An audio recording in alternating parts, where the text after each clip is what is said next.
Hi guys! Welcome back sa ating YouTube channel. At ngayon nga, meron na naman tayong bagong content na gagawin. At shout out kay Sir Charles Dan dahil siya yung nag-request ng ating content or talakayan ngayong araw. At yung ating ang i-content ngayong araw ay all about sa pagsusuri sa mga dialekto o mga variety ng wikang Pilipino sa ating bansa. At dito nga pag-aaralan natin ang pagkakaiba at pagkakaroon ng pagkakapare-pareho ng ating mga salita. At dito ay naisip ko nga interviewin ang aking kapatid at aking mga magulang para malaman natin kung ano nga ba ang pagkakaiba ng mga salita at kung ano rin ang kanilang pagkakapareho. At yun na, huwag na tayong magpatumpik-tumpik pa. Tara na! So yun, tara. Interviewin ko na una yung kapatid ko siyempre. So, ayun, dito siya sa gilid. Uy, bago ka pumasok, dito ka muna. May tatanong pala muna ako sa'yo. Una-una, ba tayo magkamuka?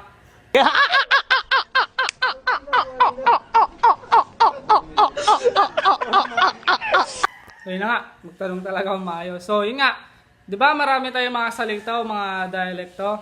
Kung sa Tagalog ay may nangangahulugan talaga ito ng talagang kahulugan niya, magbigay ka ng mga salita o mga dialekto na may katumbas na kahulugan sa Tagalog at pareho yung kahulugan nila. Sa Pangasinense, yung labay, gusto. Gusto. Ano Tapos, pa? Balag, malaki. Balag, malaki. Talaga ha? Ang galing! Ang galing! So yun na nga, naka-interview na tayo sa kapatid ko. Try naman natin kanila mama kung mayroon pa silang nalalaman, iba pang salita na may kapareho sa salitang Tagalog. Tara, puntahan natin sila. Unahin na natin si Mangkot, nandito sa gilid. Ma, may tanong pala ako sa'yo. Kung sa salitang Tagalog, maraming salita.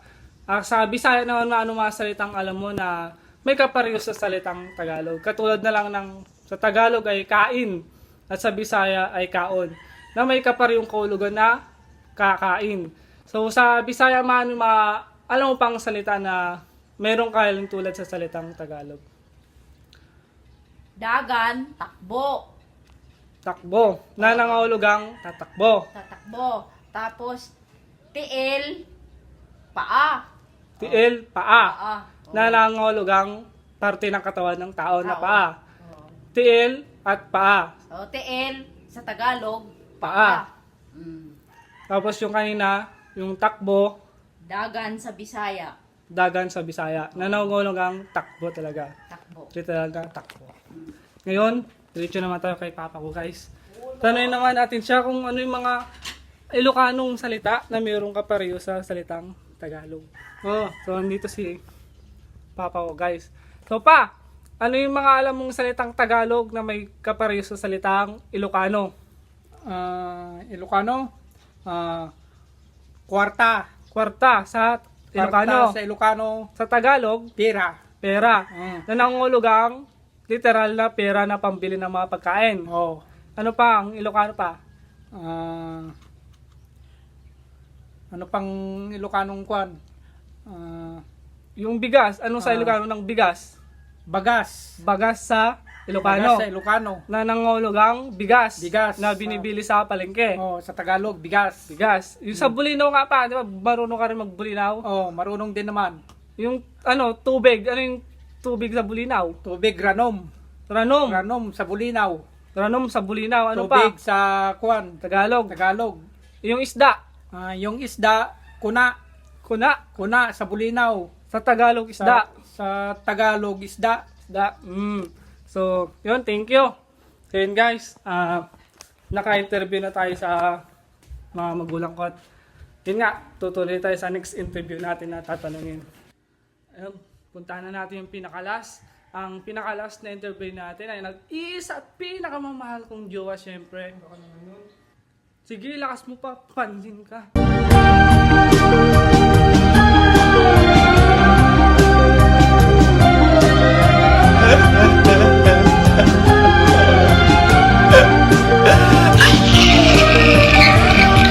At dito na nagtatapos guys ang ating video. Sana marami kayong natutunan sa ating talakayan ngayong araw.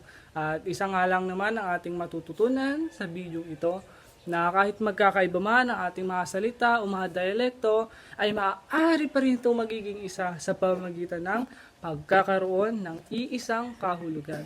At dito na nga nagtatapos ang ating vlog. At sa muli, ako, si Miggy Cabero Cacho. Don't forget to like, share, and subscribe. Bye-bye! Ablab!